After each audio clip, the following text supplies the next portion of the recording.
नमस्कार, आप देख रहे हैं आज तक। आपके साथ मैं हूं सईद अंसारी। दिल्ली में मुख्यमंत्री अरविंद केजरीवाल ने एक बड़ा संकल्प लिया, एक बड़े मिशन की शुरुआत की है। प्रधानमंत्री नरेंद्र मोदी ने जिस तरह से गंगा की सफाई के लिए नमामि गंगे अभियान चलाया है, बिल्कुल उसी में भी मुख्यमंत्री अरविंद केजरीवाल ने यमुना नदी को साफ करने का मिशन शुरू कर दिया है। और इसकी शुरुआत आज महाआरती से बस अब से कुछ ही देर में होने वाली है। हरिद्वार और वाराणसी में जिस तरह गंगा के घाट पर महाआरती और दैनिक आरती होती है, अब दिल्ली में भी ऐसी ही आरती हर रोज हुआ करेगी। और बस अब से कुछ ही देर में शुरू होने वाली है महाआरती। हम आपको वहां भी सीधे लिए चलेंगे।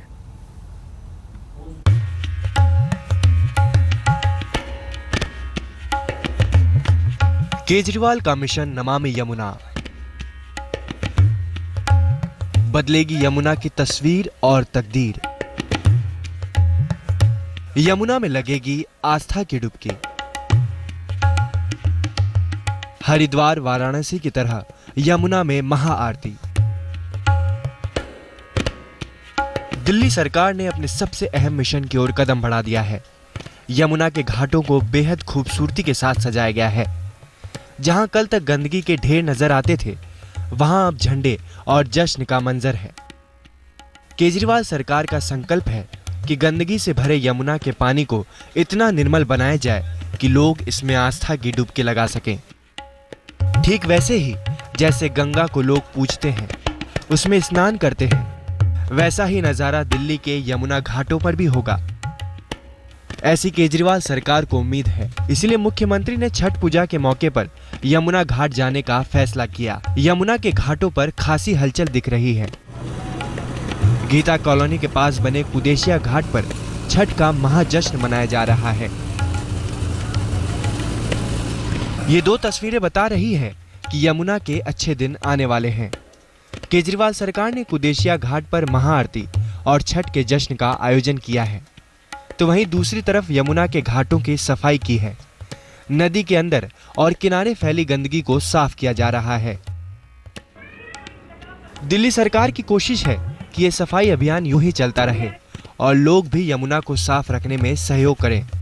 फिलहाल केजरीवाल सरकार यमुना के घाटों पर मौजूद कूड़े के ढेर साफ करवाने में जुटी है।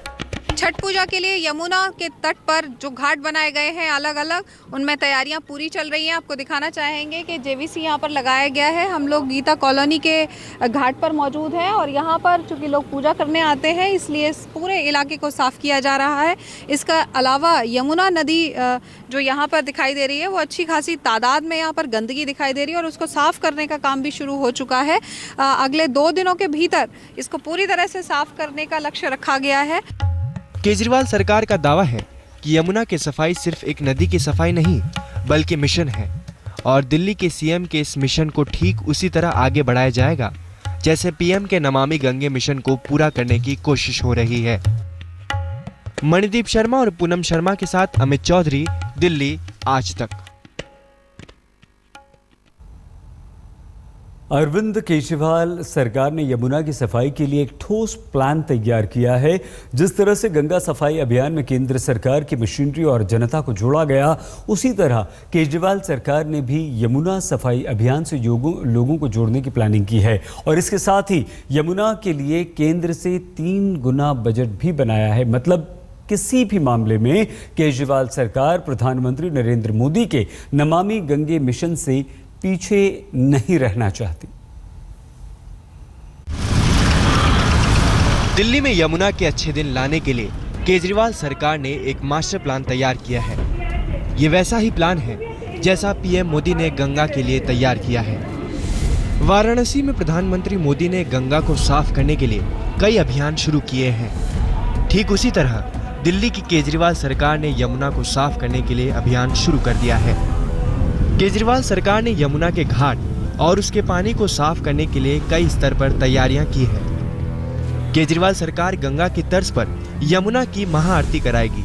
महाआरती के जरिए लोगों को जागरूक किया जाएगा। 13 नवंबर से महाआरती की शुरुआत की गई है। पहली महाआरती के लिए वाराणसी से 20 लोगों की टीम आई है। इनमें 11 पंडित हैं और वैदिक स्कूल के 9 छात्र हैं। अब रोजाना यमुना के गीता घाट पर दैनिक आरती होगी। हर रविवार को यमुना के घाट पर महाआरती की जाएगी। बड़े त्योहारों पर भी महाआरती का आयोजन होगा। धार्मिक एनजीओ दयाधाम को आरती की जिम्मेदारी दी गई है। दिल्ली के पर्यटन मंत्री कपिल मिश्रा की निगरानी में यमुना की सफाई और आरती की निगरानी करेंगे। इरादा ये है कि लोग यमुना से जुड़ें, कोई आरती के बहाने आए, कोई सांस्कृतिक कार्यक्रमों के बहाने आए, कोई खेलकूद प्रतियोगिता के बहाने आए, लेकिन लोग यमुना के किनारे अब आएं और ये संकल्प लें कि जिस नदी को हम माँ कहते थे उसे गंदा नहीं करेंगे। इसी इरादे से ये सब चीजें करने की कोशिश हो रही है। केजरीवाल सरकार ने यमुना की सफाई के लिए कुछ खास एक्शन प्लान भी तैयार किया है। केजरीवाल सरकार ने यमुना के लिए 3,656 करोड़ का बजट अलॉट किया है। इससे यमुना की सफाई और घाटों का सौंदर्यीकरण किया जाएगा। केंद्र सरकार ने दिल्ली की यमुना के लिए 1,656 करोड़ का बजट रखा है। यमुना की सफाई के लिए दिल्ली वालों को जागरूक किया जाएगा। यमुना में गंदगी फेंकने वालों से 5,000 जुर्माना भी लिया जाएगा। यमुना के घाटों पर पर्यटन को बढ़ावा दिया जाएगा। यमुना में नौकायान जैसी प्रतियोगिताएं लगातार चलाई जाएंगी। दिल्ली सरकार ने 3 साल में यमुना को साफ करने का संकल्प लिया है। बिल्कुल, मैंने ये संकल्प लिया है और पूरी दिल्ली ये संकल्प अब ले रही है। एक एक करके सब लोग जुड़ते जा रहे हैं। यमुना की जो गंदगी है उसको खत्म करना है। यमुना का जो साफ हिस्सा है उसे भी दुनिया को दिखाना है और इस बाकी हिस्से को भी वैसा ही साफ बनाना है। और 36 महीने 3 साल का ये संकल्प है। आप और हम मिलकर यमुना में एक साथ डुबकी लगाएंगे। केजरीवाल सरकार ने पीएम के गंगा सफाई मिशन की तरह यमुना की सफाई के लिए कोशिशें शुरू कर दी हैं। अब देखना ये है कि नदियों को साफ करने की रेस में कौन कितनी जल्दी कामयाबी हासिल कर पाता है। पूनम शर्मा और मणिदीप शर्मा के साथ अमित चौधरी, दिल्ली आज तक। 4 बजे का वक्त था महाआरती का। आइए इस वक्त हम आपको सीधे दिल्ली में यमुना नदी के उस घाट पर लिए चलते हैं जहां पर महाआरती बस अब से कुछ ही देर में होनी है। अमित चौधरी हमारे संवाददाता हमारे साथ हैं। अमित, तस्वीरें दिखाइए, बताइए कब आरती शुरू होने वाली है, क्या ये मिशन है और किस तरह की तैयारी इस मिशन को पूरा करने के लिए। अमित।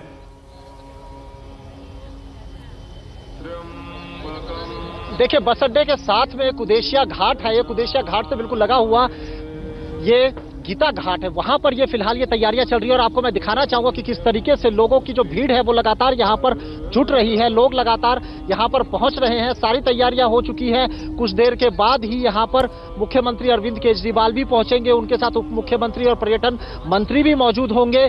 किसी तरीके की कोई कमी फिलहाल रखी नहीं गई है। हर तरफ से इसको चमकाने की कोशिश की गई है। हालांकि देखिए, पीछे से पानी भी छोड़ा गया था ताकि ये जो पानी है, जो यमुना का जो रंग है, जो फिलहाल जो काला है, वो भी कुछ साफ हो जाए और जो कचरा होता था उसको पूरे तरीके से यहाँ पर साफ कर दिया गया है। और कोशिश ये है कि ज्यादा से ज्यादा लोगों को यहाँ पर लाया जाए ताकि लोग जो हैं वो यमुना की सफाई को लेकर के, साफ सुथरी यमुना का जो कार्यक्रम है उसमें जुड़े, उसमें लगातार भाग ले और किसी तरीके से यमुना को जो साफ करने का जो प्रण अरविंद केजरीवाल की सरकार ले रही है उस प्रण के वो हिस्सेदार बने। मैं आपको बताना चाहूंगा कि ये मंच है, यहाँ पर सांस्कृतिक कार्यक्रम होंगे। उसके बाद मुख्यमंत्री अरविंद केजरीवाल दिल्ली की जनता का आह्वान करेंगे।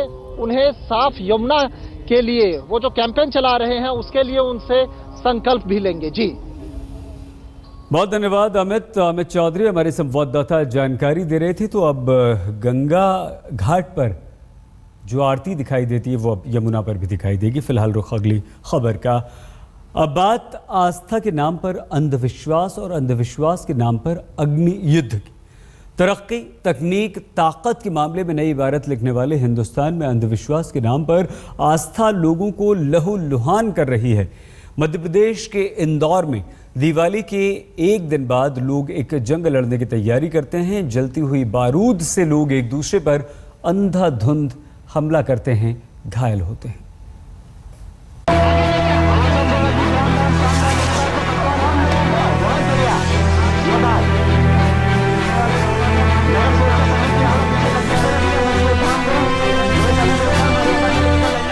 एक दूसरे पर जलते हुए बारूद से हमला, लोगों की भीड़ पर जलते हुए रॉकेट की बारिश, आग से बचने की कोशिश करते लोग, हजारों लोगों की भीड़ और पुलिस के सामने बारूद से हमला करने वाले ये लोग कौन हैं? ये किसी जंग का मैदान लगता है। जिस तरह दो सेनाएं हमला करती हैं, ठीक उसी तरह ये लोग भी अग्निबाण से एक दूसरे पर हमला कर रहे हैं। सुबह से शाम तक जलते बारूद से एक दूसरे पर आक्रमण जारी रहता है। ये अजब गजब तस्वीरें इंदौर की हैं। इंदौर से करीब 60 किलोमीटर दूर ये गौतमपुरा गांव है। यहाँ सदियों पुरानी परंपरा को मनाने के लिए लोग पूरी आस्था के साथ जुटते हैं। दिवाली के बाद गौतमपुरा में ढोल नगाड़ों के साथ दो गांव के सैकड़ों लोग परंपरा के नाम पर एक जंग लड़ने के लिए मैदान में आमने सामने आते हैं। लाठी डंडे, हॉकी और एक खास तरह का हथियार लेकर सैकड़ों लोग इंदौर के गौतमपुरा गांव में आमने सामने इकट्ठा हो जाते हैं। इसके बाद लाउड स्पीकर से ऐलान होता है और फिर शुरू हो जाती है अग्नि बाणों की बारिश। देखिए कैसे लोग एक दूसरे पर जलते हुए बारूद के गोले फेंक रहे हैं। एक गांव के लोग दूसरे गांव के लोगों पर इसी तरह शोलों से हमला जारी रखते हैं। अंधाधुंध तरीके से आग के गोले बरसाकर एक दूसरे को हराने की कोशिश की जाती है। आग से खेलने वाले लोग इस बात की कोशिश करते हैं कि वो सामने वाले पक्ष के ज्यादा से ज्यादा लोगों को घायल कर सके। इंदौर से सटे गौतमपुरा में एक जानलेवा युद्ध इस वक्त छिड़ा है। ये गौतमपुरा का इलाका है और हिंगोट युद्ध आप देख सकते हैं तस्वीरों में। ये हिंगोट युद्ध है, कई सालों से परंपरा चल रही है। दो अलग अलग जो झुंड होते हैं गांव के, तुर्रा और कलंगी, ये दोनों जो है एक दूसरे पर हिंगोट छोड़ते हैं। और ये आप देख सकते हैं रॉकेट की तरह ये जो चीजें जा रही है, ये हिंगोट है। अब आपको बताते हैं कि ये परंपरा क्या है। दरअसल इस परंपरा को हिंगोट युद्ध कहा जाता है। इंदौर के गौतमपुरा में दिवाली के बाद हिंगोट युद्ध होता है। गौतमपुरा और रुंजी गांव के लोग आपस में युद्ध करते हैं। अग्निबाण से एक दूसरे पर हमला करके घायल करते हैं। एक दूसरे पर जलते हुए हिंगोट फेंकते हैं। कालका देवी को खुश करने के लिए हिंगोट युद्ध होता है। सदियों से हिंगोट युद्ध की परंपरा चली आ रही है। हिंगोट युद्ध के बाद लोग आपस में गले मिलते हैं। सर ये तो परंपरा चली आ रही है, इसके लिए करना पड़ता है सर। परंपरा है तो शुरू से बिल्कुल भी बेफिक्र से खेलते हैं, कोई डर नहीं, हमारा कोई टेंशन नहीं है। अब आपको बताते हैं कि हिंगोट आखिर क्या होता है। हिंगोट एक खास तरह का फल होता है। दिवाली से पहले लोग जंगल से हिंगोट लाते हैं। हिंगोट को सुखाकर उसमें बारूद भरा जाता है। हिंगोट में बारूद भरकर उसे अग्निबाण बनाया जाता है। रॉकेट की शक्ल में हिंगोट बनाकर उसे हाथों से फेंकते हैं। हिंगोट युद्ध में कई लोग हर साल घायल हो जाते हैं। पिछले साल 122 गांव वाले हिंगोट से घायल हो गए थे। इस साल 160 लोग हिंगोट लगने से घायल हो गए। हिंगोट युद्ध से हर साल लोगों को चोट लगती है, लेकिन हैरानी की बात यह है कि पुलिस प्रशासन इसमें सहयोग करता है। हिंगोट युद्ध के लिए बड़ी संख्या में पुलिस बल तैनात किया जाता है। साथ ही एम्बुलेंस भी रखी जाती है, जिससे हिंगोट युद्ध के दौरान घायल होने वालों को अस्पताल पहुंचाया जा सके। ये दीपावली के दूसरे दिन पड़वा को, धोक पड़वा को हिंगोट युद्ध मनाया जाता है। जो पिछली बार 2 एम्बुलेंस थी, इस बार 4 एम्बुलेंस बुलाई है। घायल कोई होता है तो उसका तत्काल इलाज कराया जाएगा। और पिछली बार 175 के करीब फोर्स था, इस बार 250 करीब हमने पुलिस बल बुलवाया है और चारों तरफ चाक चौबंद व्यवस्था लगा रखी है। भले ही ये परंपरा के नाम पर जारी रहने वाला खेल हो, लेकिन ऐसी आस्था लोगों को घायल भी करती है। इसलिए आस्था के नाम पर लोगों को जख्म देने वाली रवायत को लेकर जागरूकता फैलाना जरूरी है। रविशपाल सिंह, इंदौर, आज तक। निसगम मनि पमग नि पमग सनि पमनि सपस। जहाँ तक याद आती रहे